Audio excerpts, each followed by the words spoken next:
नमस्कार, मी लतिका। आज मी तुम्हाला झटपट अशी चटणी बनवून दाखवणार आहे। त्यासाठी मिक्सरचं भांडं घेतलेलं आहे। एक छोट्या आकाराचा कांदा घेतलेला आहे, छोटे छोटे तुकडे करून घेतलेले आहेत। त्याच्यामध्ये एकदम थोडंसं आलं टाकायचं, तिखटाप्रमाणे मिरच्या टाकायच्या, कमी तिखट जास्त कमी त्याप्रमाणेच टाकायच्या। 10 ते 12 लसणाच्या पाकळ्या घेतलेल्या आहेत, छोट्या छोट्या आकाराच्या आहेत। छोटा अर्धा चमचा जिरं, चवीप्रमाणे टाकायचं मीठ, त्याच्यामध्ये थोडंसं काळं मीठ टाकलं तरी चालेल।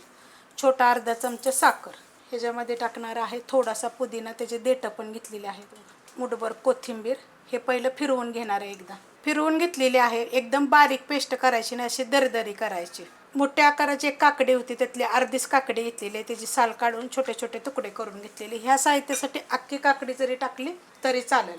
अशा पद्धतीची कैरी होती, त्यातली अर्धी घेतलेली आहे, त्याची साल काढून घेतलेली, त्याने छोटे छोटे तुकडे करून घेतलेले आहेत।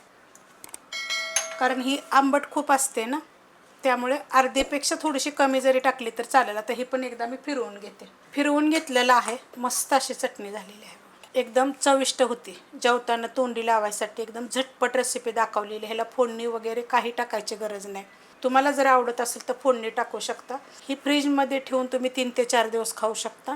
वरती ठेवली तर 2च दिवस टिकेल। रेसिपी कशी वाटली मला कमेंट करून सांगा। रेसिपी आवडली तर लाईक करा, सबस्क्राईब करा, कमेंट करा आणि शेअर बी करा।